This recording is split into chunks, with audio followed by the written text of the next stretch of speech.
Chapter 2. Forgotten unto forbidden individuality. America was the new world for the first settlers, so they sacrificed and relocated from their former countries to the Western Hemisphere to pursue independence and personal freedom. They weren't sure what to expect, but since they lacked freedom in their former countries, it had to be a unique form of society to form a prosperous government. Since the 1500s until now, individualism has meant indivisible, any singular person or object in a collection, comparable to the usage of individual in metaphysics and statistics. In general, individuality does indicate a separation from the original collection. John Locke, a father of classical liberalism, embraced self-identity and individualism as a way of life. Liberalism is the quality or state of being liberal, as in attitude or behavior. Liberation support open doors for equal rights and better economic opportunities for the supported group. Locke influenced American revolutionaries to adopt his ideologies of declaration and independence. The public act by which the Second Continental Congress, on July 4, 1776, declared the colonies to be free and independent of England, in which the Declaration of Independence was established. This set the tone for Americans to pursue personal economic achievements as a culture within communities. In the 1830s, individualism first became a pejorative, having a belittling effect with force, imposing inferiority and superiority complexes, while not caring about the concerns or interests of the person the word meant to impact, and bias against the person or persons who didn't adhere to the supporting propaganda. Socialists have said that without individuality, individuals cannot assemble property to increase their happiness. Carl Jung said that individuation is the process of unconsciousness transforming into consciousness through the free association of dreams and active imagination to be manifested into the characteristic personality. In a sense, it is a central and natural process of human development that is necessary to be in harmony with the environment. Gilbert Simonton's theory of individuation, the individual subject is an effect rather than a cause. In a sense, individuation is an ongoing process of separate aspects of the person's characteristic personality. Other socialists said individualism is to have true beauty and health and to avoid wasting his or her life in the accumulation or symbolization of things. Western philosophers said liberalism is freedom, worthy of a free man or gentleman who is courteous and generous, and it is the belief and importance of individual freedom. John N. Gray said the essence of liberalism is permitted by law or government of different beliefs and ideas as to what constitutes living a good life. The U.S. culture is a stage of civilization that reveals how this nation develops and improves the mind in certain areas of human life. While any culture is considered a universal identity surrounding education, arts and entertainment, ambitions, family and friends, health, relationships, science, etc. Generally, those are shared values of all Americans, just as proper usage of individualism is of common interest. Individuality enables self-reliance because the person isn't easily distracted from personal freedom or interest. The mental and physical position reveals a person's idea of self-worth. Self-worth is a sense of one's own beliefs, desires, goals, and values, but all of which can enable esteem and respect for self and others. Self-worth can make a person desire to fulfill independence from one's family structure after reaching the early adult stages. The fact is that exceptionalism is a link to all aspects of the U.S. culture, which makes it a great country to start a business, buy a home, and raise kids. Here you are encouraged to study to show approval, so fame and wealth do have to be achieved with determination, goal setting, and hard work regardless of what is perceived in any of this book's discussions. Controversy surrounding individualism. Most wealthy people fully believe that if you cannot afford to live outside your comfort zone, you ought not to even be allowed to utilize individualism. Most of them fear that individualism can be considered as a form of submission to one's entitlements, instead of the preferred freedom and independence. As a result, asserting one's uniqueness as a subordinate doesn't get expressed in the first person, only in the second and third person. Human rights are transforming into a dictatorship that appears to be designed only for the wealthy. While some wealthy people do acquire fame and fortune through business ventures, determination, hard work, and inheritance, others are senseless and don't have a rational thought in them. Senseless wealthy people tend to mask their natural assertion, imposing lawless tactics with inferiority and superiority propaganda. You hear this immensely in politicians' speeches, using the tongue as a weapon against their possible supporters. All Americans ought to be rationally thinking about significant ways to get the country out of debt. Being a part of society, we must forgive and work together to meet on common ground. While America may appear to be forming into an all-communist country, nowadays that isn't true. I will give full details about what it means to live in a communist society, and then further explain why the communist order isn't the only current issue. Communism is considered the economic ideology, movement, philosophy, political, and social establishment of the communist society. It is a socio-economical order, structured upon the common ownership of the means of production, and supposedly with the absence of money, social classes, and the state, all of which share statistical analysis. In a sense, the current order of society stems from its economic system, capitalism. In this system, two major social classes conflict between two classes, and are the root of all issues in society. This situation is supposed to be resolved through a social revolution.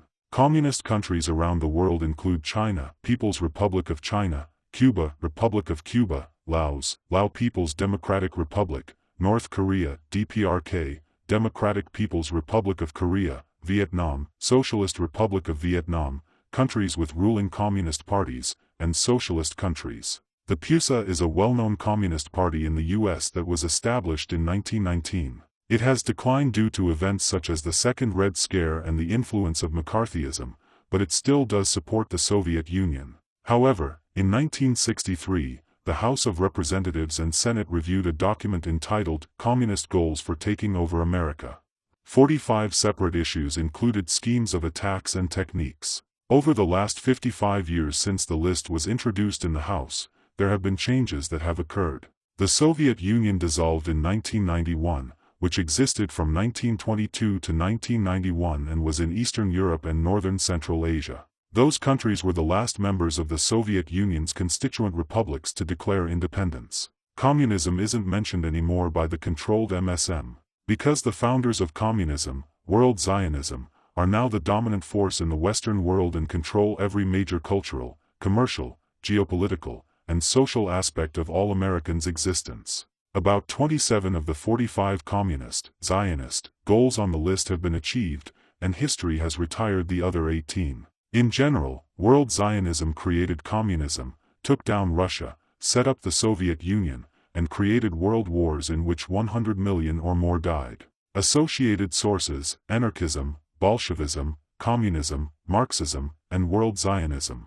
List of the original 27 attacks and techniques. 4. Permit free trade between all nations, regardless of communist affiliation and whether items could be used for war. 11. Promote the UN as mankind's only hope. 13. Do away with all oaths of loyalty. 15. Capture the United States political parties. 16. Weaken basic American institutions by claiming their activities violate civil rights, using technical decisions of the courts. 17. Control teachers' associations and schools, soften the curriculum, put party lines in textbooks, and use them as transmission belts for socialism and current communist propaganda. 18. Control all student newspapers. 19. Use student riots to foment public protests, organizations, or programs which are under communist attack. 20. Infiltrate the press, control book review assignments, editorial writings, and policy-making positions. 21. Control key positions in motion pictures, radio,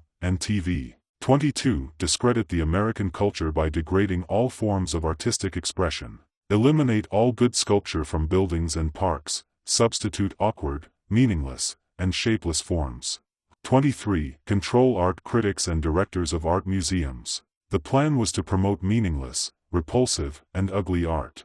24. Eliminate all laws governing obscenity by calling them censorship and a violation of free press and speech. 25. Break down cultural standards of morality by promoting pornography and obscenity in books, magazines, motion pictures, radio, and TV. 26. Present degeneracy, homosexuality, and promiscuity as healthy, natural, and normal.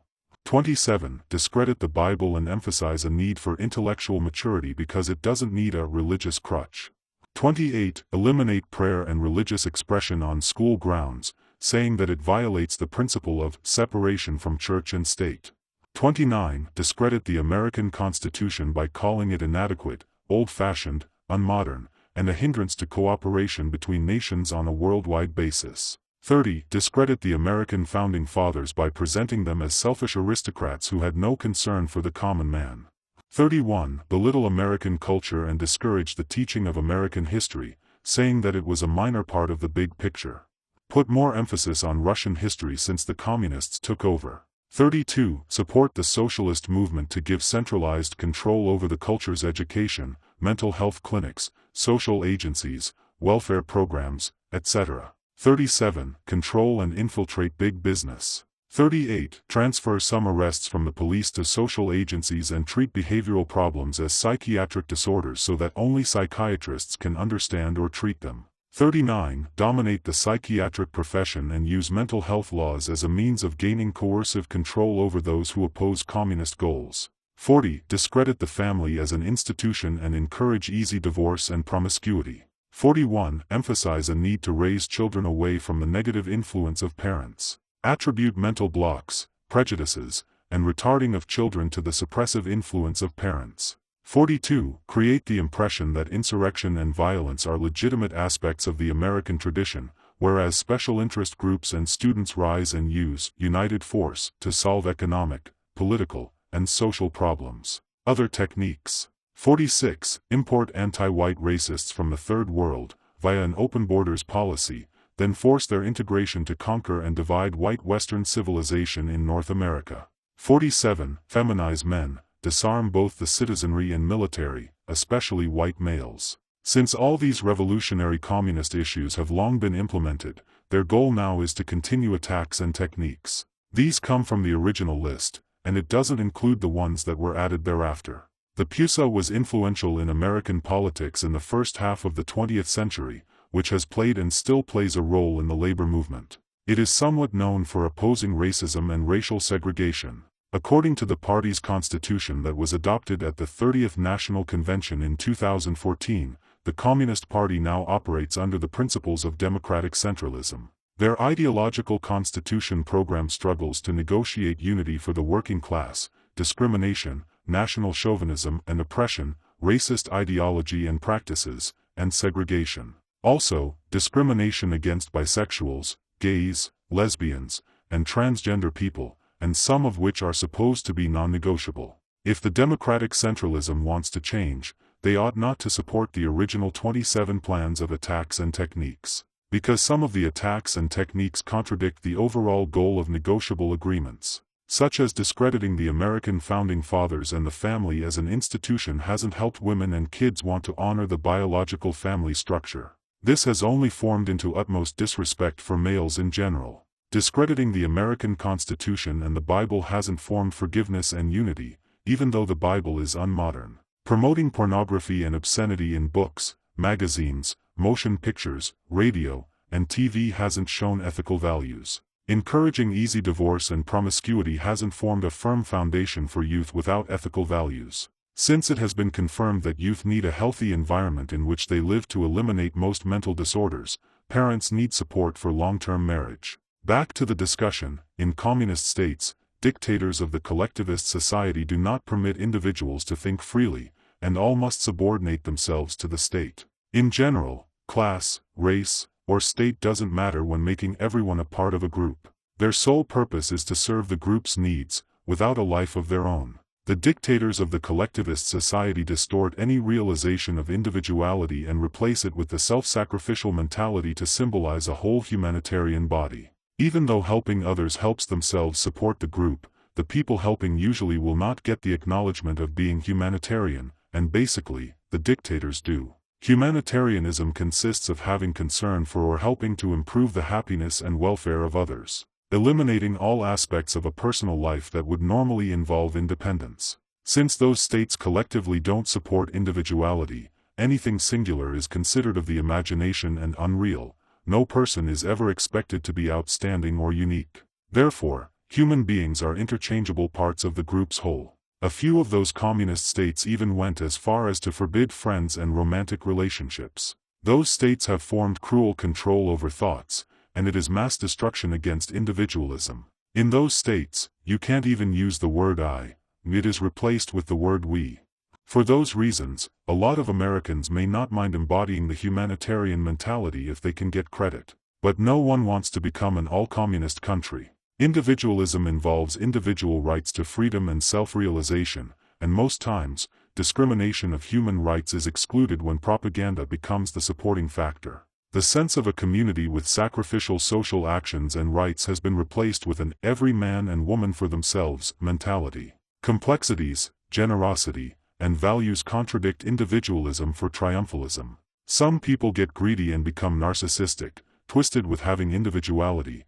Others get having marriage values twisted with the only group of people that are worthy of going to heaven. The controversy that surrounds individuality is due to acquiring excessive wealth and being stuck on oneself without acknowledging empathy for others, and being dogmatic, egotistic, and self-centered about marriage vows. This is how many people are turning a blind eye to others' hardships. While both marriage and wealth are good aspects of life, no one ought to go out of their way to hinder people who struggle to meet the demands. According to socialist theories, it can help any human benefit long-term. Individualism is an entitlement, just as it is preferred freedom and independence. The argument over whether individualism may or may not be an entitlement needs to be replaced with logical understanding for all classes and groups, with any type of financial support. The people who feel indifferent haven't experienced individualism in their lifetime due to some fairness of achieving full development, growth, and potential with longevity for devotion to the public. Those people do individual freedom and rights. The communist list does explain a lot of distortion to the ethical values of Americans, and once you know their attacks and techniques, it is up to you as an individual to want change and act upon it. Again, being a part of society, we must forgive and work together to meet on common grounds. Still, it is possible to control one's actions and respect the human laws and rights of others. The ideology of individualism is about social action and rights, things that a culture supports.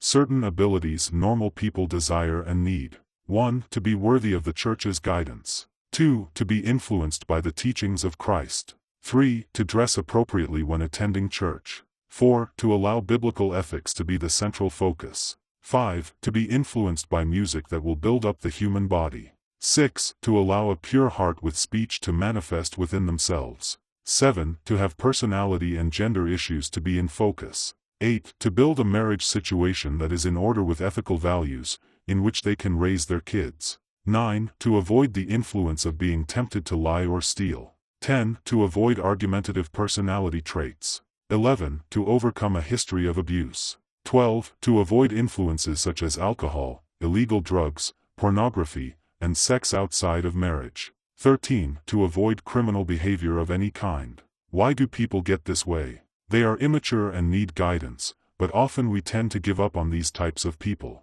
Treating behavioral problems as psychiatric disorders so that only psychiatrists can understand or treat appears to be one of the attacks or techniques on the original communist list. Psychiatrists are thoroughly trained with the proper education, so we don't need to discredit their understandings despite any of this book's discussions. Individualism has also lost realism due to everyday people either not knowing what individuality consists of or not caring. Nowadays, people, in general, are distorting their individualism. One common aspect is when someone forgets to present a scene that explains how the magic takes place and then presents a display of themselves as the scene. This happens all too often, especially with writers. If you present a display of yourself cleaning the house, this is what the audience will expect the overall presentation is going to be about. You don't miss the opportunity to show the universe what creative developments and improvements of the mind you have acquired over time. It appears that people are being fake with their presentations. Either way, this reveals inferiority and superiority complexes,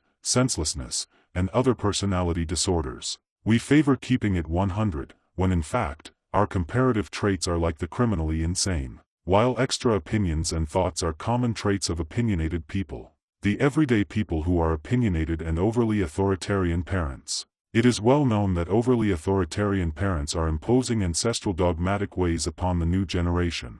Due to not changing the cycles of abuse and vainness that were passed down, they usually advocate dominance over subordinates with absolute terror surrounding obedience, all while opposing support for individuality. Often, all they want is for their kids to follow traditions. But sometimes, according to the person's education and social status, the traditions are considered unbearable to live by. This is when their dogmatic tactics become overwhelming, making the person unstable. If you don't know how to identify with a superego controlling a weak ego, you probably will self-destruct before reaching maturity, and more than likely be cast out of the home. This is forcing the sword upon kids already suffering through calamity. Experiencing trauma as a child doesn't make someone a criminal, but it does increase vulnerability. Misunderstood personality. It is a natural desire and feeling for humans to want to be understood, and it is the basic reason we look for a soulmate.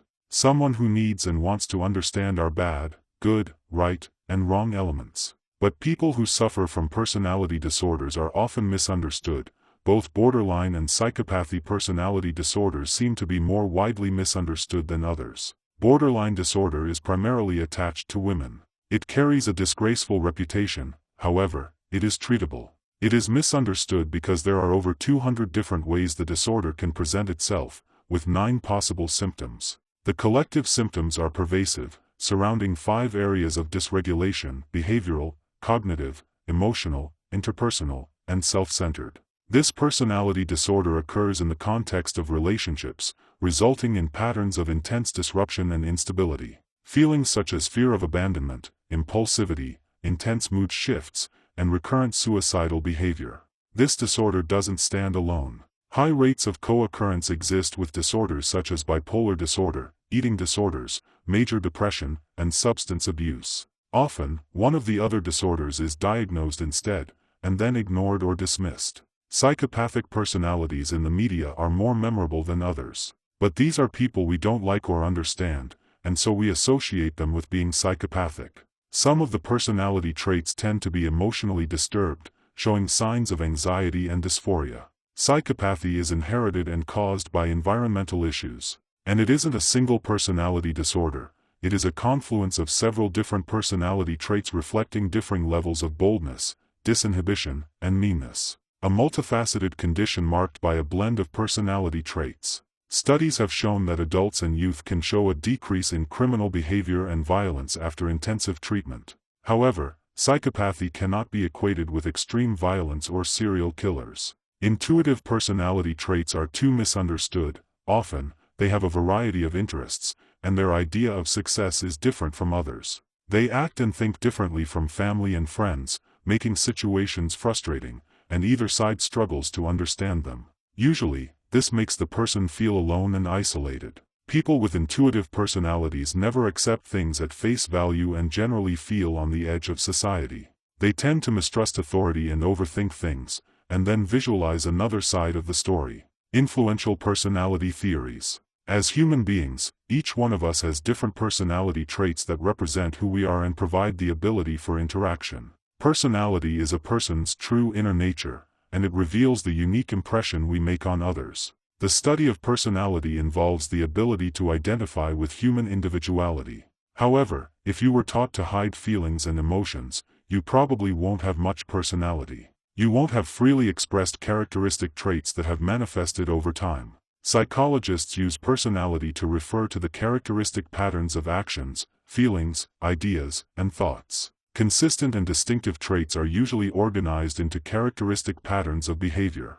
Understanding personality is complex, and no single theory can cover the total personality. Certain aspects of major theoretical perspectives provide greater insight, such as humanistic, psychoanalytic, social cognitive, and traits. No single theory of personality can provide different answers as to how to utilize the functions properly. Functions such as the role of consciousness/factors of the unconscious, determinism/the ability to function with freedom, early experience roles, factors of genetic roles, uniqueness/universality, etc. All theories can be very influential for arts, films, literature, psychiatry, or psychology. Sigmund Freud discovered that we have limited conscious awareness of the mind, and he compared it to an iceberg. An iceberg is a large piece of ice floating, detaching itself from the original glacier in which it is carried out to sea. He has used free association to help recover forgotten memories of his patients. Freud's theory is the psychoanalytic perspective. It emphasizes the influence of the unconscious. This pertains to the importance of early childhood experiences on a person and the aggressive and sexual instincts. The psychological forces operate on 3 levels of awareness: conscious, preconscious, and unconscious. He believed that the human personality emerges when there is an internalized social conflict of interest between the aggressive or pleasure-impulsive restraints. The personality will arise to resolve a conflict through emotions such as the ego, ID, or superego. The ego is aligned with reality, the conscious rational behavior and thoughts in which it balances a person's demands and needs of the physical world. The ID is aligned with the imagination, the unconscious irrational behavior and thoughts in which it unbalances a person's demands and needs of the physical world. The superego is aligned with the internal representation of parental and societal values, and preconscious works as a voice of conscience. It forces the ego to consider both the imaginative as well as reality aspects. It judges one's own bad and good, right and wrong behavior. This unbalances the moral ideas and then brings about anxiety, guilt, inferiority, and shame upon the person. The ego mediates between the instinctual demands of the ID and the superego's moral position while balancing tasks. Only solving problems if a compromising or realistic solution is possible, otherwise, it distorts the perception or thoughts of reality through a process called a defense mechanism. When defending or safeguarding ourselves, we use human adjustments known as defense mechanism techniques, such as denial, displacement, projection, rationalization, reaction formation, regression, repression, or sublimation. However, Freud's theories are well known to be controversial. Carl Jung believed that people are motivated by psychological energy. One's psyche comprises the deepest collective unconscious. It is a set of influences inherited through genetics and humanity. He suggested the archetypes are collective unconscious mental images of a particular experience, object, or person, such as a hero, an innocent child, a powerful father, and a nurturing mother. Karen Horney believed that basic anxiety is like a child feeling helpless and isolated in a potentially hostile environment. Alfred Adler believed that the central motive of humans is to strive for superiority. He suggested it arises from experiencing feelings of inferiority during infancy and childhood when the child is dependent and helpless in need of love and support. However, his psychoanalytic idea is well known to be criticized for inadequate evidence to support the theory. Traits are characteristic behavior and conscious motives that describe people, and they represent an enduring and stable predisposition to behavior. Human behavior is an interaction that indicates an outcome of consistent situations and shows the value of traits. The apparent traits are called surface traits, e.g., cordial and happy. Trait theories of personality are used to make predictions, describe, identify, and measure individual differences. Traits do not explain the personality of a person and don't tell us the cause of individual differences. Raymond Cattell developed 16 source traits called personality factors. Some are practical imaginative, relaxed tense, reserved outgoing, and serious happy-go-lucky. Eysenck's suggestion classifies people into 4 group types: extroverted neurotic and introverted neurotic, extroverted stable and introverted stable, with psychoticism being another dimension of personality. McCrae and Costa developed a model that consists of 5 factors: agreeableness and conscientiousness, comprising neuroticism, extroversion, and openness to experience. Albert Bandura developed a social cognitive theory that views the social context and a person's influenced behavior. It is a reciprocal determinism of behavior, cognitive, and environmental factors. It suggests that our actions and thoughts originate in a social environment but are essential for engaging and self-regulating active cognitive processes. The theory incorporates a personalized concept that includes abilities, attitudes, and cognitive skills representing a system. Self-efficacy indicates the person is convinced of the abilities and effectiveness to meet demands in particular situations. The social cognitive theory focuses on the role of memory and thoughts and brings them into manifestation. Based on laboratory research, however, this theory explains the rational without identifying the irrational. Although it isn't necessary to acknowledge the irrational, once you are fully focused on rationality, the unconscious will only unbalance actions and thoughts of consistency and stability in very demanding situations. Abraham Maslow's and Carl Rogers' theories explain that there is an active creative force of development and growth within one's expression of self. This perspective is also known as the third force, about human characteristics and potential free will of self-awareness. In general, the consciousness and subjectivism of humanistic perceptions are considered essential and important to acknowledge one's own needs. Abraham Maslow suggested that human motives are arranged in a hierarchy of needs, and that people can self-actualize their actions and thoughts. He believed that people who utilize self-actualization effectively are accepting of others and self, appreciative of life's positive aspects, creative, dependent, spontaneous, have realistic perceptions, and enjoy privacy. Maslow's hierarchy optimistic view of the human sense of needs, belonging and love, esteem, physiological, safety, self-actualization, and transcendence. Carl Rogers believed the basic motive of humans is to actualize tendencies, and doing so drives to essentially enhance and maintain the human organism. Rogers' observation suggests that people act by their self-concept for motivation, but the experiences that are contrary to self-concepts they deny or distort. The ideal condition for development is regarded as positive unconditionally. He believed a fully functioning individual is flexible and evolves from self-concepts.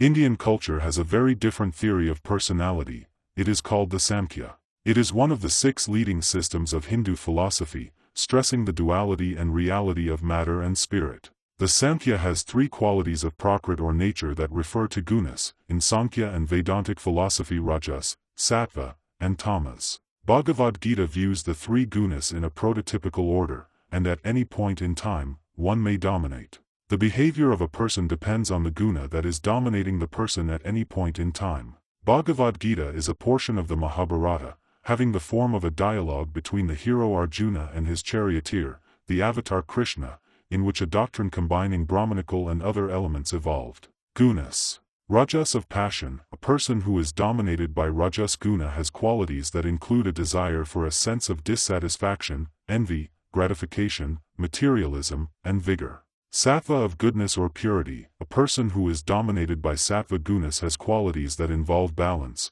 cleanliness, control, detachment, determination, discipline, duty, gravity, intelligence, and truth. Tamas of dullness or inertia. A person who is dominated by tamas gunas has qualities that involve anger, arrogance, depression, helplessness, mental imbalance, laziness, and procrastination. Human personality assessment. Researchers have developed a variety of tools for assessments. The 3 types consist of observational, projective, and self-reporting. The observational tools need an interview and a rating of the person in one or more situations. In a projective test, ambiguous material is used, and the person must give his or her interpretation. In this test, the interpretation will be expected to be projected in the person's given response. Although the interpretation and usage of various personality tests are required to be administered by a professional psychologist who has had training. 2 of the famous projective tests are the Rorschach ink blot test and the thematic apperception test, TAT. During the ink blot test, the examinee is shown a set of 10 symmetrical inkblots and then asked to say what he or she can visualize in each of them. Thereafter, the responses given are interpreted by the psychologist. In the TAT, certain photographs are shown, and the examinee must develop a story describing the situation concerning its future, past, and present. The story narrated by the examinee is analyzed and coded by the psychologist. Personality disorder factors. Researchers say there is a mix of factors that cause personality disorders, such as early childhood and teenage experiences, genetics, and even the environment you grew up in, and all play a role. People are born with different types of temperaments, and some aspects of their personalities are inherited. According to mental health experts, the signs of personality disorder are very common. You may develop a personality disorder if the family structure was chaotic or unstable. Having lived with a parent who was an alcoholic or struggled to manage a mental problem. Maybe there was little or no support from your caregiver, which can make experiencing a traumatic event or situation rather difficult. Or possibly there was a lack of support financially, as an individual or with peer pressure during school ages. Once you have had a difficult childhood or experience such as these, you are more than likely to develop certain beliefs and opinions about people and relationships in general. From experience, without support, you often aren't taught how to cope with traumatic events or situations. Strategies for coping in harsh environments are a must-have, but usually, the caregiver has been traumatized and just doesn't want to talk about it. However, the environment you grow up in and the quality of care you receive can affect the way your personality develops. The mind will remain immature until further education or true knowledge is acquired, and then generally you may be diagnosed with a personality disorder, if your feelings are the result of immoral behavior that causes other problems in your daily life. For instance, you may feel abandoned and unable to trust others, causing harm to yourself and others. Or if your feelings cause significant problems across different aspects of your life. In a sense, you may struggle to make or keep friends, so you can't distinguish how to control your behavior and feelings, and all too often, you tend to be confrontational. Often, those problems continue for a long time. Even though many of those difficult patterns started when you were a child or teenager, they can escalate into your adult life. Because experiences can alter the mind later in life, something that seems insignificant during childhood later turns out to have been very significant. All of these, as an adult, can lead to the loss of a parent through estrangement, recurring accidents or incidents, self-neglect, and even physical, sexual, or verbal abuse. And generally, not everyone who experiences a traumatic event or situation will develop these problems. Someone who is taught to overcome will change the way they think rapidly. But someone who is taught to hide in fear and not talk about the traumatic experience will more than likely develop 2 or more personality disorders. There is stigma and controversy because many psychiatrists disagree about the way personality disorders ought to be understood. Some psychiatrists say the categories won't evaluate other types. The categories are based on how people behave while in a hospital and not in their environment. Another reason some personality disorder symptoms can be like other health problems, depending on the person's mood and what is going on in their life. All too often, there are mistakes in the diagnosis.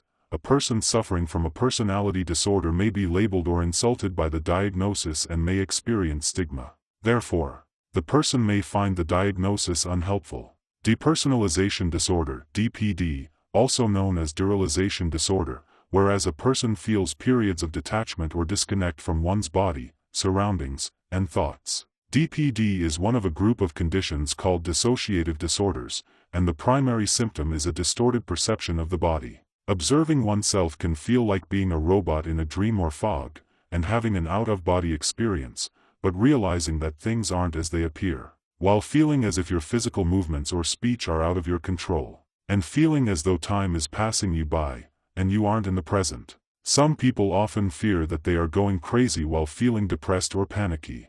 People who are diagnosed with DPD tend to experience an urgency to question and think critically about the nature of reality and its existence. These experiences strike the core of a person's identity and consciousness, which causes a person to feel anxious or uneasy. When DPD anxiety levels are high, the perceptions can intensify.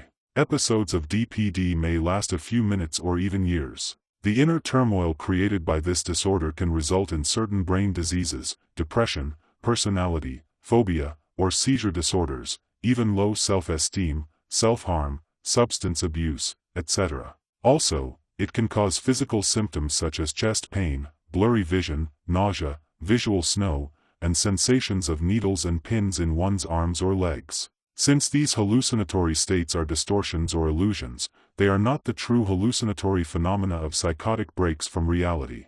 DPD is thought to be caused by triggered correlations of accidents, bad drug experiences, natural disasters, and severe traumatic lifetime events, including childhood abuse, torture, or war. However, the exact cause is unknown, and it is unclear whether genetics plays a role. There are many hormonal and neurochemical changes in people with DPD, and it is associated with a cognitive disruption in early attentional and perceptual processes. A diagnosis is made when the dissociation persistently interferes with the social and/or occupational functions of daily life. Descriptions of symptoms can be inaccurate due to the subjective nature of DPD and person's ambiguous use of language when describing the episodes. While DPD was once considered rare, it does occur in about 2.4% of the general population. Due to an external locus of control and threat hypersensitivity, people who live in highly individualistic cultures may be more vulnerable to DPD. Factors that diminish symptoms are diet, exercise,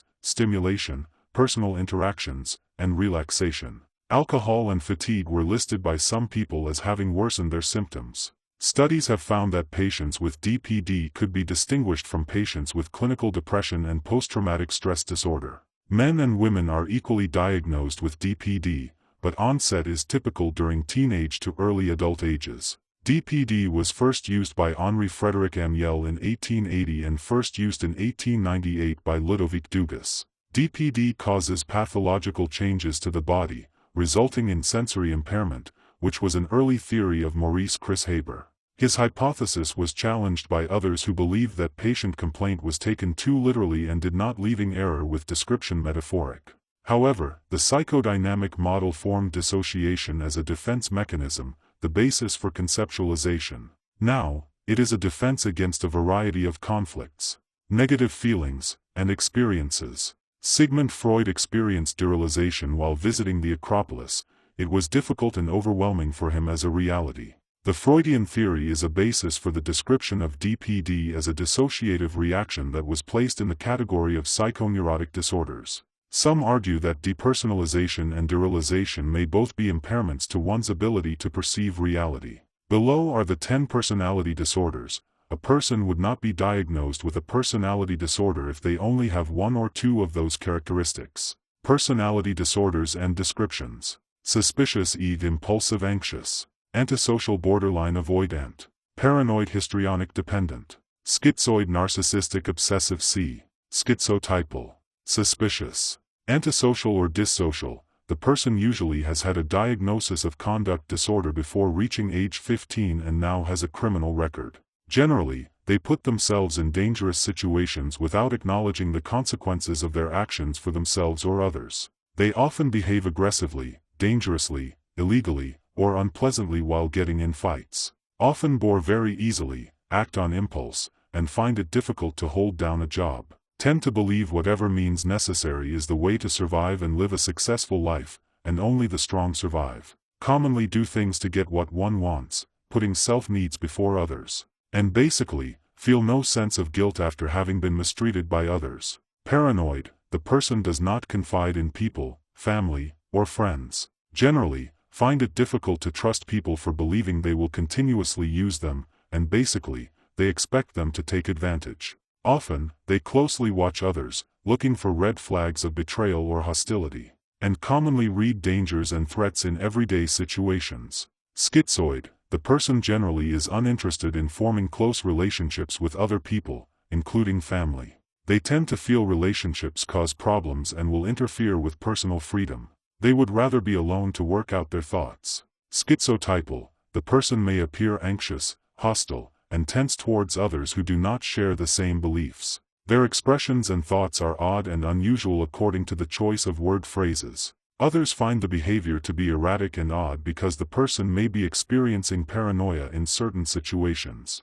The person may even believe they have special powers to read minds. And so, they may commonly find making friends exceedingly difficult. Psychosis is the inability to distinguish reality from fantasy and is found in mental illnesses such as paranoia or schizophrenia. With either illness, the person may experience symptoms of delusions and hallucinations. Emotional impulsive. Borderline, often, the person has a weak sense of who they are, and that changes depending on who they are with. They experience rapid highs and lows of intense emotions such as anger, confidence, dread, and even cheerfulness, but neither emotion can the person control. They may check out and can't remember things properly, just after things happen. When very stressed, the person feels paranoid and has psychotic episodes where they hear and see things others don't. They may find it difficult to make or keep stable relationships. The person often feels worried about people abandoning them, and so they do anything to avoid that happening again. They may act on impulse, doing things that can harm them, such as binge eating, driving dangerously, or using drugs. The behavior is consistent with having suicidal thoughts, and usually, the person feels empty and lonely. Histrionic, the person tends to feel uncomfortable if they aren't the center of attention. They often feel dependent upon the approval of others and are easily influenced. They often feel more at ease as the life or soul of the party and often feel they must entertain. The person behaves provocatively and flirtatiously to ensure that they remain the center of attention. They more than likely have a reputation for being dramatic and over-emotional. Narcissistic, the person often feels fragile self-esteem, so they rely upon others' recognition for their own needs and self-worth. The person believes there are special reasons that make you different and more deserving. They tend to put their demands above others' needs, and so they are seen as selfish because they often take advantage. They tend to be upset easily if others don't give them what they want but resent others for their success. Anxious. Avoidant, the person is reluctant to try new activities for fear of embarrassing themselves. They constantly worry about being found out, rejected, ridiculed, or shamed. They avoid social or work activities when it means they must be with others. The person avoids friendships, intimacy, and relationships. Usually, they expect criticism and disapproval and are very sensitive to either. Often, they feel lonely, isolated, and inferior. Dependent, the person appears very passive and submissive and often feels afraid of being left to fend for themselves. Generally, they have lower confidence and see others as being much more capable than them.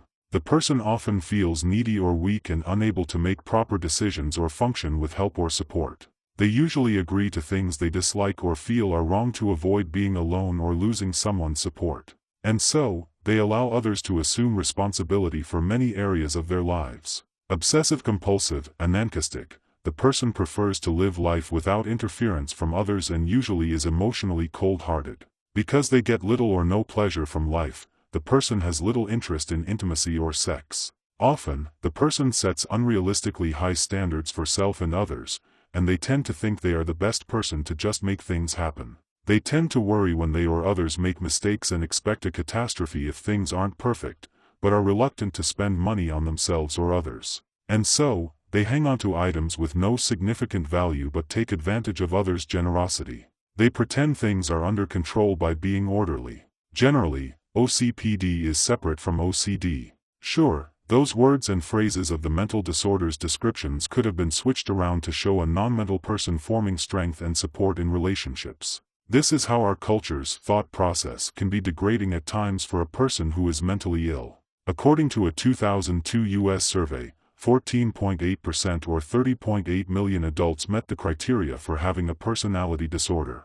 Obsessive-compulsive, paranoid, antisocial, and schizoid were more common. However, borderline, narcissistic, and schizotypal were excluded from the study. This means more people could have met a personality disorder criterion. PD. Obsessive-compulsive 7.9%. Paranoid 4.4%. Antisocial 3.6%. Schizoid 3.1%. Avoidant 2.4%. Histrionic 1.8%. Dependent 0.5%. According to a 2007 U.S. study, 9.1% of people met the diagnostic criteria for a personality disorder. Cluster A, odd or eccentric behavior. Schizoid 4.9%. Schizotypal 3.3%.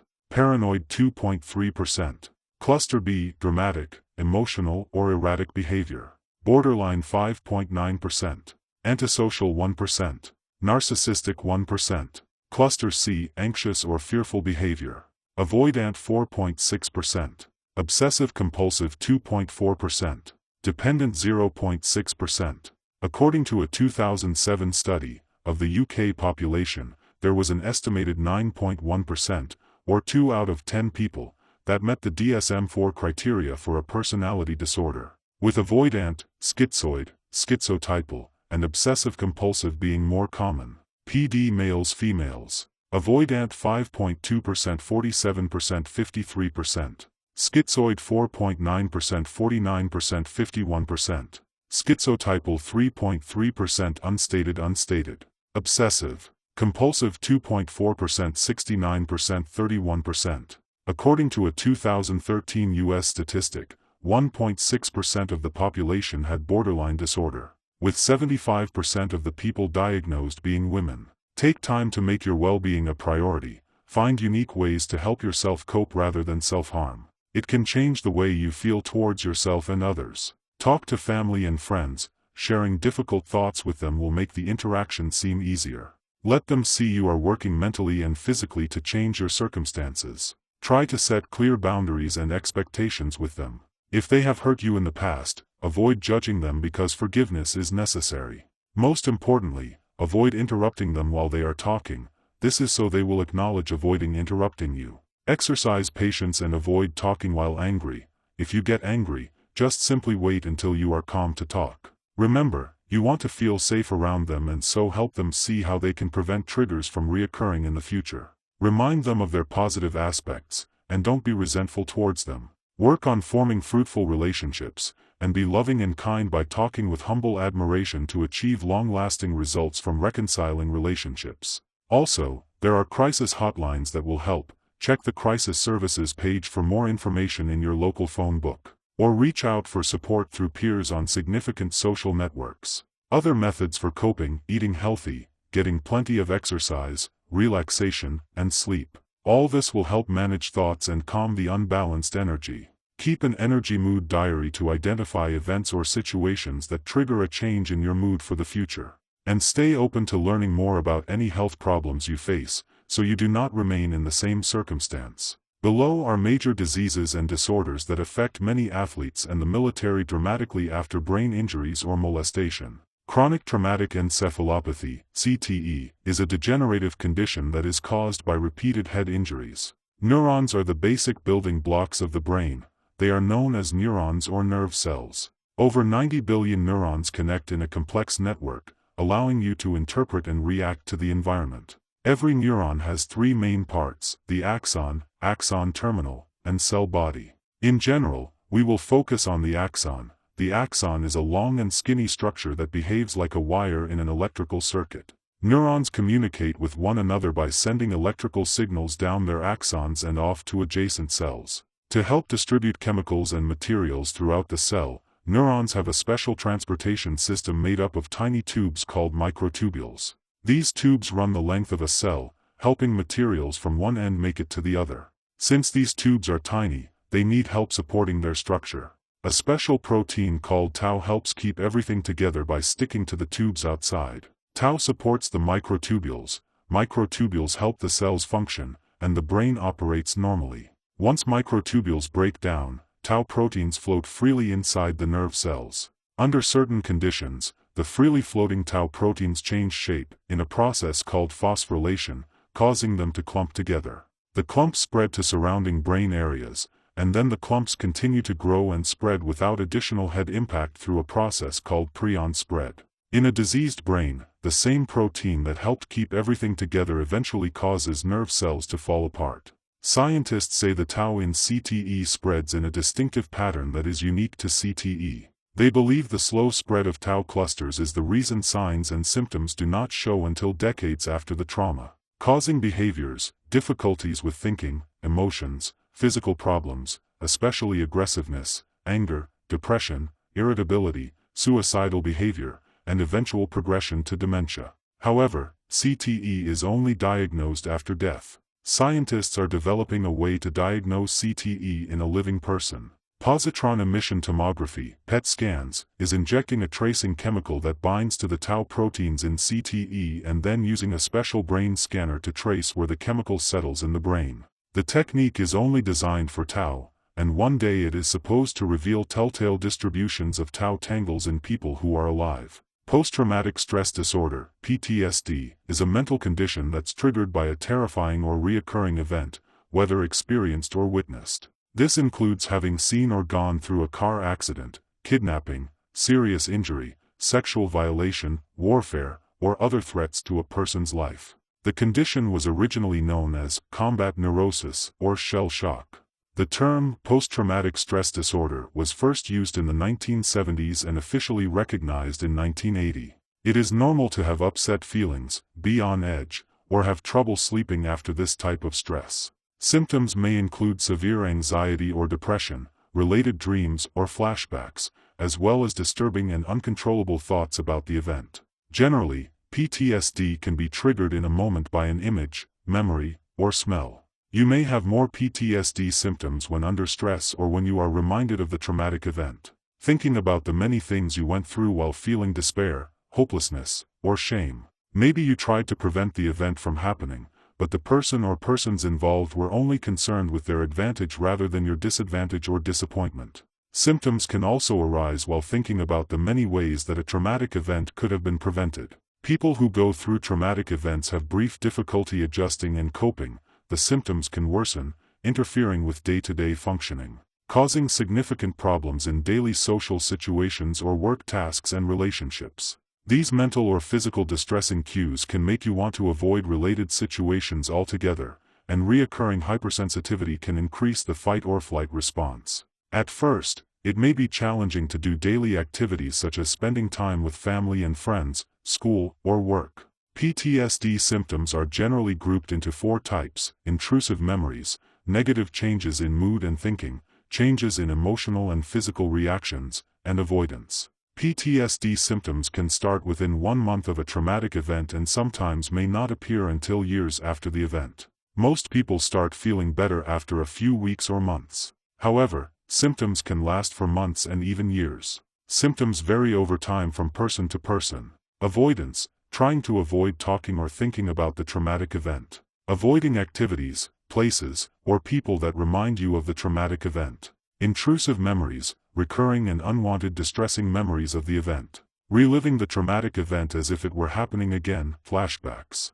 Upsetting emotional distress or physical reaction to something that reminds you of the traumatic event. Negative changes: hopelessness about the future, thoughts about yourself or other people around the world. Memory problems, including not remembering important aspects of the traumatic event. Difficulty maintaining close relationships. Feeling detached from family and friends. Lack of interest in activities you once enjoyed. Difficulty experiencing positive emotions. Feeling emotionally numb. Changes: being easily frightened or startled, always being on guard for danger. Self-destructive behavior, such as drinking too much or driving too fast. Trouble concentrating and sleeping. Irritability, angry outbursts, or aggressive behavior. Overwhelming guilt or shame. For children aged 6 and younger, signs and symptoms may also include reenacting the traumatic event. Younger children are less likely to show distress and instead may express it through play. For this reason, their frightening dreams may or may not include aspects of the traumatic event. Symptoms of PTSD after rape are higher. If the rapist confined or restrained the person. If the person being raped believed the rapist would kill him or her. If the person who was raped was very old or young. If the rapist was someone he or she knew. If people around the survivor ignore, or are ignorant of, the rape or blame the rape survivor. PTSD causes include childhood trauma, chronic adversity, and familial stressors, which can all increase the risk. Experiencing adulthood or childhood bullying. People who have experienced interpersonal trauma such as child abuse or rape are more likely to develop PTSD, compared to others who have experienced non-assault trauma such as accidents and natural disasters. Interpersonal trauma is not well understood. Some psychiatrists believe it may be a marker for childhood attachment problems. Mothers and babies who experience domestic violence during pregnancy are at higher risk for developing PTSD. Emergency childbirth is also associated with PTSD. Women who experience several miscarriages are at higher risk of PTSD than those who experience one miscarriage. Women who have had breast cancer or mastectomy may experience PTSD. A person with PTSD is at a higher risk for intentional self-harm or suicide. The medical conditions associated with an increased risk are cancer, heart attack, and stroke. People with PTSD have the highest rates of health care service use in the U.S. Occupations that are at higher risk include ambulance personnel, divers and train drivers, firefighters, health care professionals, journalists, police officers, military combat personnel, and sailors, in addition to people who work at banks, post offices, or stores. Others at risk are concentration camp survivors, victims of natural disasters, and victims of violent crime. In the U.S., about 89% of adults have experienced at least one traumatic event in their lives. About 3.5% of adults have PTSD each year, and an average of 4.7% of men and 11.3% of women develop PTSD once in their lives. About 67% of people recover from PTSD after completing treatment. Combat-related PTSD recovery rates are lower than recovery rates for physical or sexual assault-related PTSD. Of military service people who are exposed to combat, about 78% do not develop PTSD, compared to the 25% that do. Although the unexpected death of a loved one is the most common traumatic event type reported in cross-national studies, many people who experience sudden death will not go on to develop PTSD. This type of trauma only accounts for 20% of PTSD cases worldwide. Cognitive behavioral therapy. Cognitive relates to cognition, concerning the act or process of learning, cognitive development, and functioning to change perceptions. Changing the mental judgment, memories, and reasoning that contrast with emotions and volitional processes. CBT is a form of therapy used for treating depression and PTSD, in which the goal is to diminish symptoms by correcting distorted thinking that is based on negative expectations and self-perceptions. The diagram depicts how a person's behavior, emotions, and thoughts influence one another. A triangle is used to sum up all humans' core beliefs that have three categories: future, others, and self, and this represents CBT's tenet. CBT has been proven to be an effective treatment for depression and PTSD, and it is currently considered the standard of care for PTSD by the U.S. Department of Defense. With CBT, people learn how to identify the thoughts that make them feel afraid or upset and then replace them with less distressing thoughts. In general, the overall goal is to be able to understand how certain thoughts about events cause PTSD-related stress. Therapists believe that CBT may produce significant results compared to some of the better validated therapies. If symptoms last for more than a month, reach out to family or friends or contact a minister or a spiritual leader. Also, you can make an appointment with your doctor or a mental health professional to ask them about cognitive behavior therapy. If you are experiencing suicidal thoughts, call 911 or the National Suicide Prevention Lifeline at 1-800-273-TALK. You will reach a trained counselor. Understanding identity formation. The formation of identity is the personal development of an individual's distinctive enduring entity. Identity formation is also known as individuation, and the enduring entity is also known as personal continuity. Parts of a person's actual identity include a sense of affiliation, personal continuity, and uniqueness, and must be established starting from infancy through adult stages of life. Identity formation is an ongoing process, connecting the core of a chosen and established personality through self-shaping concepts. There are consistent factors that shape the distinctive parts. Some include culture, disability, family, profession, relationships, religion, social, etc. The overall process defines and separates everyone to themselves. Certain individual characteristics can help form a reputation, such as conspicuous, dramatic, eminent, passive, prominent, or even trustworthy, in which a person is recognized or known for those actions, behavior, choices, experiences, or moments. Erikson's theory of psychosocial development explains that the identity versus role confusion stage begins as an adolescent trying to form a basic identity.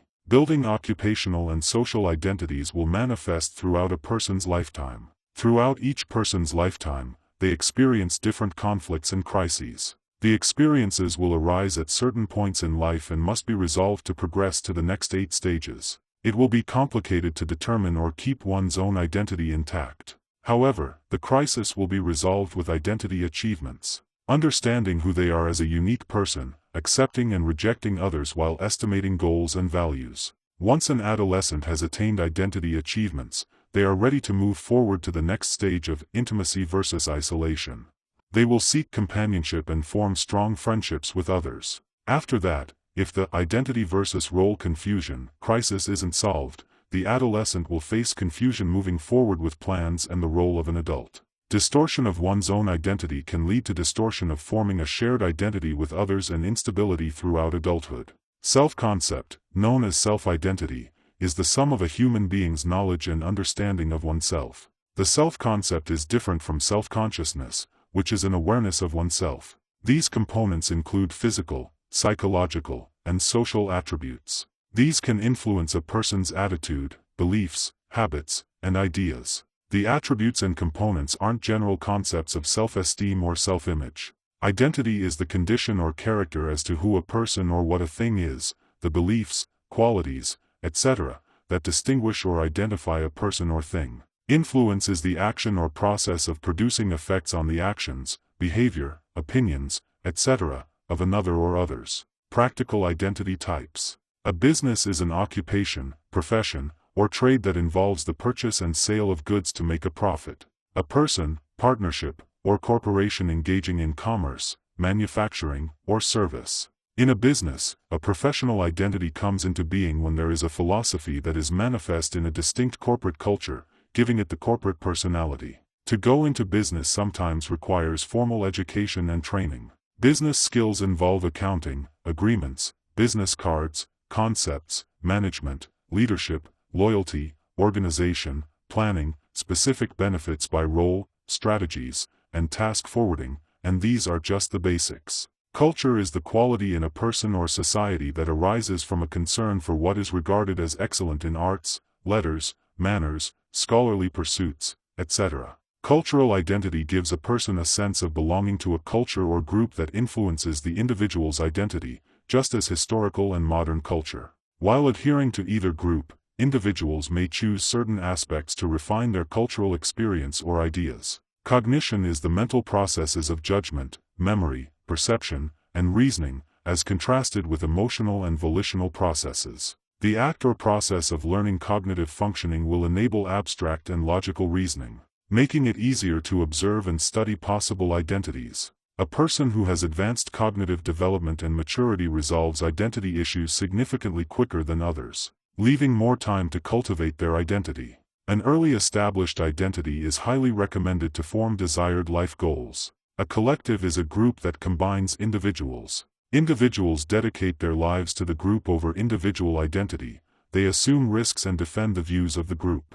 The cohesiveness of the collection goes beyond the community. Cyber-socializing is socializing using internet mediums like Facebook, Instagram, Snapchat, Twitter, etc. Cyber-socializing is the production of conversations via internet mediums. For youth, the internet is becoming an expressive dimension based upon their contingency. That is designed to connect them with chosen types for interaction, which optimizes electronic social approval. There they can talk about the distinguishing characteristics of self and others. Disability is a lack of adequate mental or physical ability, power, or strength, basically, legal incapacity. Disabled individuals have global, local, and national cultural communities to help form identity. Ethnic pertains to the characteristic of people, especially an ethnic group sharing a common and distinctive culture, language, religion, and traditions of a country, in which common concepts are adapted through ancestry or genealogy. A nation is an independent political unit that is maintained by a nation as an organized whole. It is an ethical and philosophical concept in which all humans are divided into groups called nations.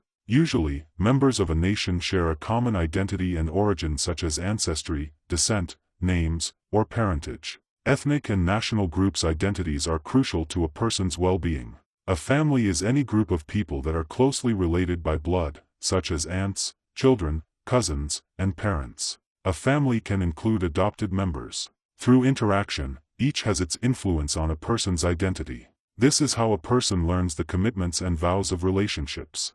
The person also learns how to cope in their environment, from family showing their coping skills, whether bad or good circumstances play a factor. This is also how the person will deal with environmental issues, whether fearfully, immorally, or moralistically, optimistically, etc. Gender is either a male or female division of a species, especially as differentiated by behavior and roles, cultural and social. This is based on and classified on the individual's awareness or identity.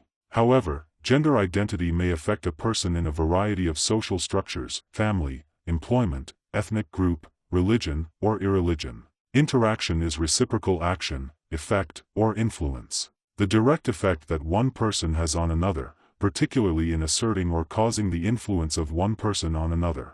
Interpersonal pertains to the relations between persons, existing or occurring.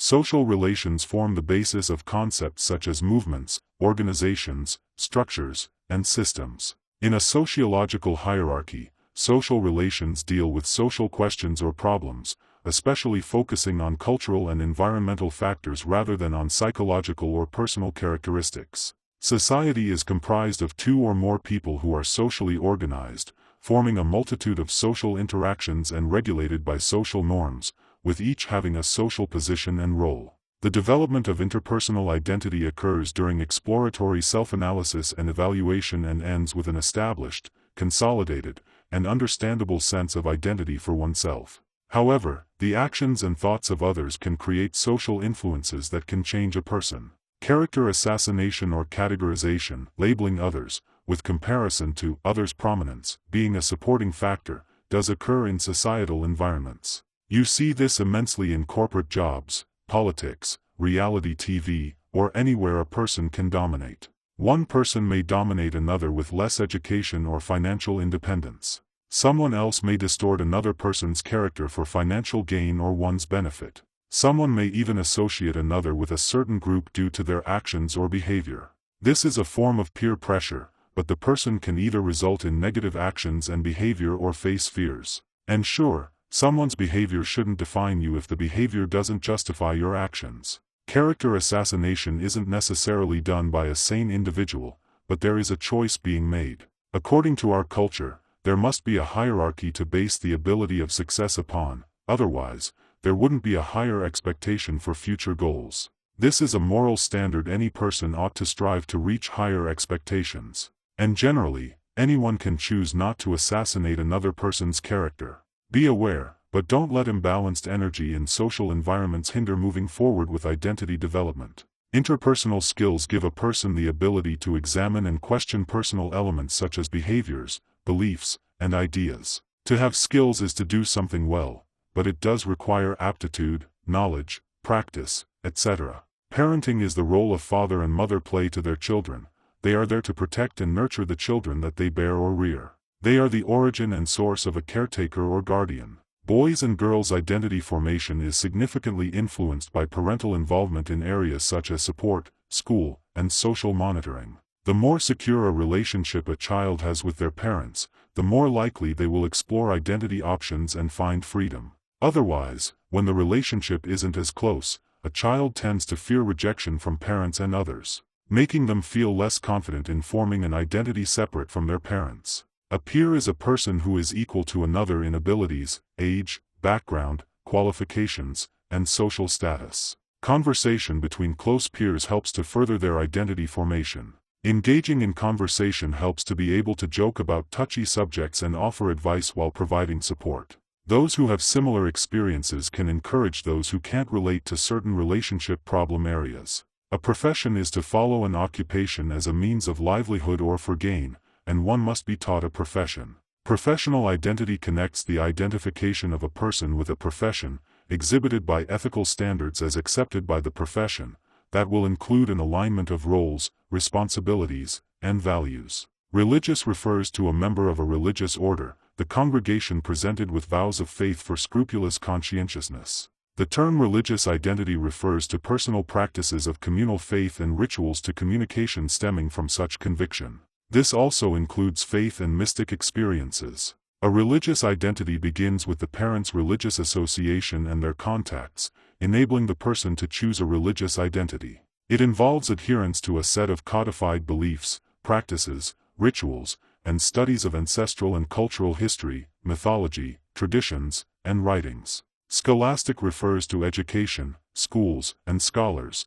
They are important for the brain as well as the identity. People who have post-secondary education tend to set concrete goals, keep commitments, and acquire a stable occupation. In the process of identity formation, the person will be getting educated on different approaches and paths to take. College or technical college, academics, arts, etc., can be beneficial to personal freedom. Sociocultural signifies the combination or interaction of cultural and social elements. In the past, children would adapt to religious beliefs, etc., that were intended by their parents. Nowadays, the youth have more resources to explore commitments and identity choices, making sociocultural influence less popular and insignificant. Through social support, a person can gain group and social identity by affiliation, and it may require membership in various groups. Group categories are most effective: dating, education, ethnicity, family, friendship, occupation, and religion. Identity disorder factors. Distorted identity is the act or process of deforming a person's identity, as opposed to forming a person's identity, and disturbance and theft or both play a role. To distort is to give disproportionate, false, or perverted facts about a person, place, or thing. Giving distorted facts about something decreases the value of that something. Some researchers believe that identity disturbance is a lack of consistent goals, values, relationships, and worldviews. It leads to a sense of emptiness and creates a negative effect that is hard to regulate due to a lack of evidence or supporting details about the third variable. The third variable details would better explain why the identity disturbance took place rather than analyzing the sense of emptiness. Identity theft. This type of theft is the act of stealing wrongfully and carrying or taking personal goods or property of another, basically, with the intent of grand theft or larceny. Depending on the state and severity of the crime, identity theft can be charged as either a felony or misdemeanor, and additional restitution can be part of the punishment. Nowadays, the statistics for identity theft are very high. Identity theft types include children, criminals, financial, seniors, and SSN. Children and seniors are in the highest risk age groups when it comes to scams. Synthetic ID theft. Synthetic identities are fake identities that combine fake information with actual data, such as real credit cards, driver's licenses, or social security numbers, combined with a fake address. All of which are often used by organized crime to access goods and services when, in fact, to participate in money laundering. Children's identity is a major problem because it is very difficult to report. In most instances, the people are clueless that they have been victimized until years after the fact. Child identity fraud or theft will affect 25% of kids before they turn 18. Identity fraud. This type of fraud is the use by one person of another person's personal information, without authorization, to commit a crime or to deceive or defraud that other person or a third person. In the U.S., an estimated 15 million residents have their identities used fraudulently each year, and the financial losses can total anywhere from $50 billion to $70 billion, with the increasing rates of identity theft. Anyone can become a victim of identity theft. Using trickery and tools, thieves have access to others' personal information and obtain it in various ways, making identity theft the most costly, frequent, and pervasive crime in the U.S. Thefts can include break-ins, drive-by mail theft, phishing and Ponzi schemes, hacks of corporate and government databases, hijacking of purses and wallets, identity fraud, robbery, etc. Vulnerable attacks fall on every business and individual's back, making corporate and personal information more susceptible to organized crime. The Identity Theft Resource Center (ITRC) 2016 data breach report of 1,579 in which 179 million records were exposed had increased by 44% in data breaches and increased 389% in record exposure by 2017. The IRTC also reported credit card numbers exposure that totaled 14.2 million. This represents an 88% increase from 2016. Reported Social Security number exposure in 2017 was 158 million, and the number had increased at least 8 times from 2016. 31.7% of breach victims of 2016 later experienced identity fraud. According to the Federal Trade Commission (FTC) Consumer Sentinel Network report, identity theft accounted for 13.9% of all consumer complaints in 2017. Experian is alerted each year about 25,000 to 30,000 fraud cases, and during 2017, approximately 17% were targeted at children.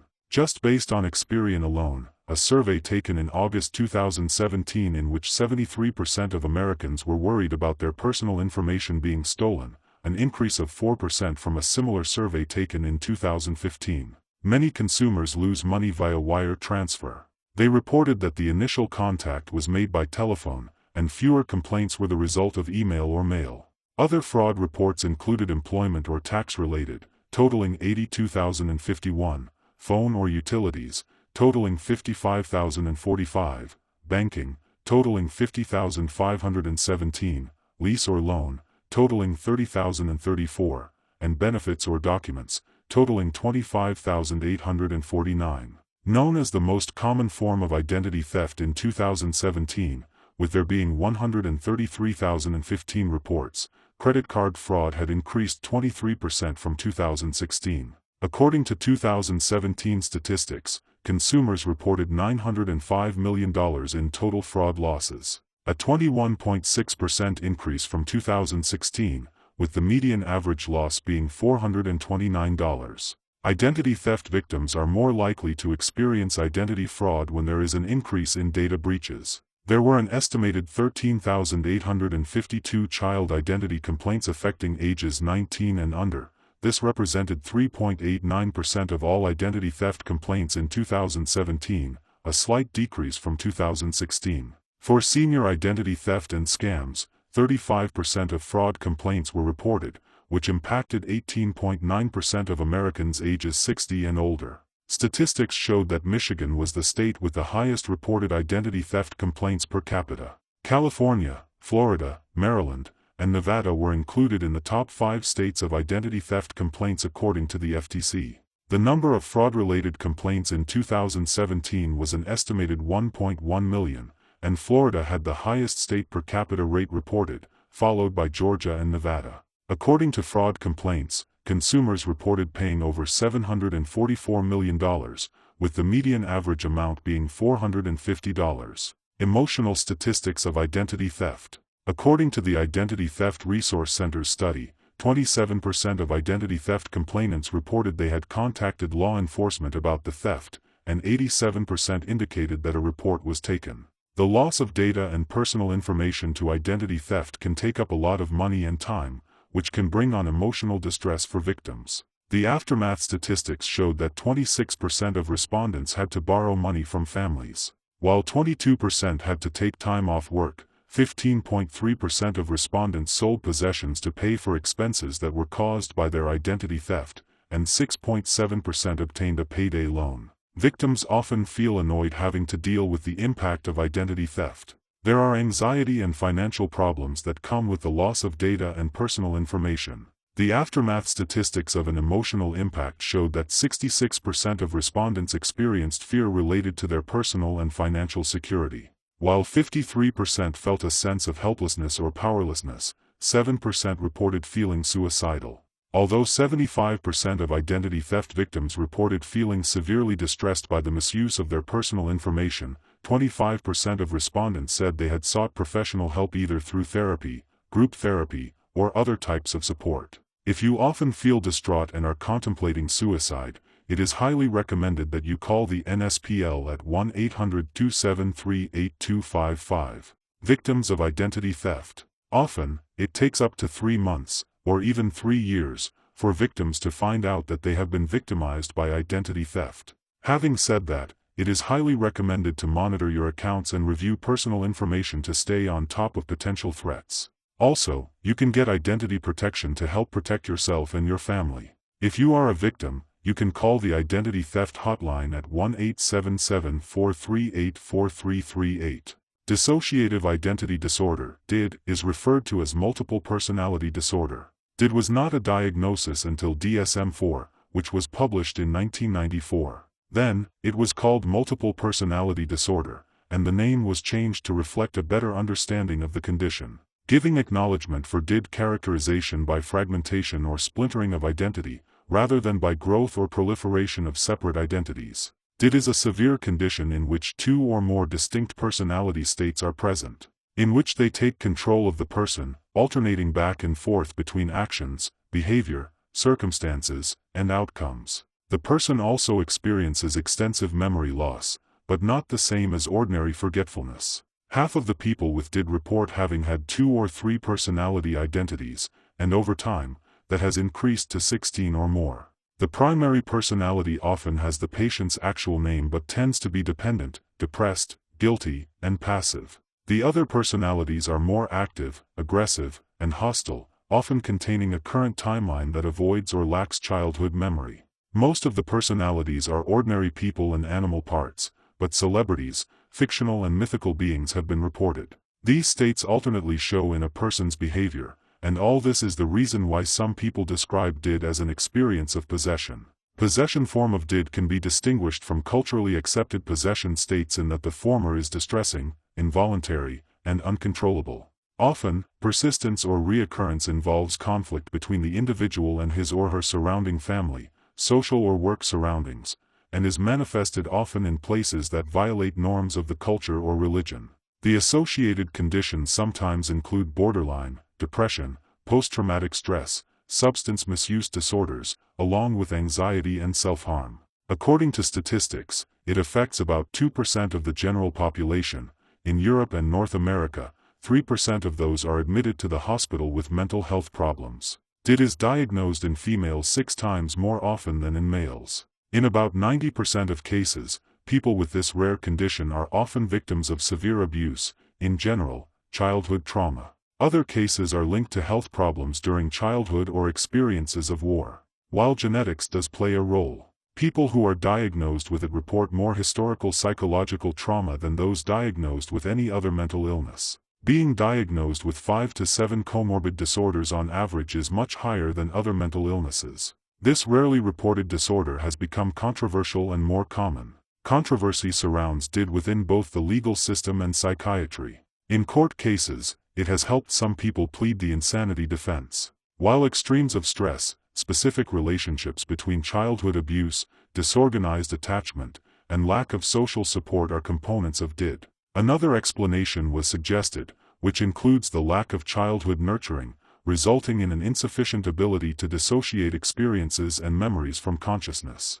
The fact that DID is the result of childhood trauma has long increased acknowledgement of the diagnosis among healthcare providers, validating the idea that child abuse has lifelong, serious effects. There are several theories regarding dissociation.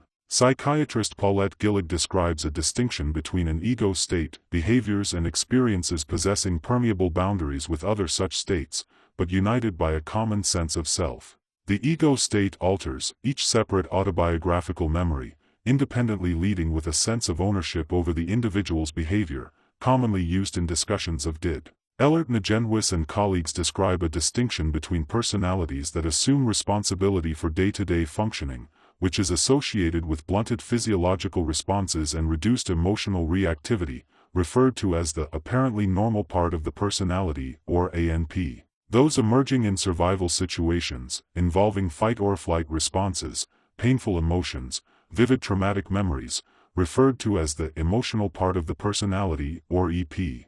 Structural dissociation of the personality is described by Otto van der Hart and colleagues.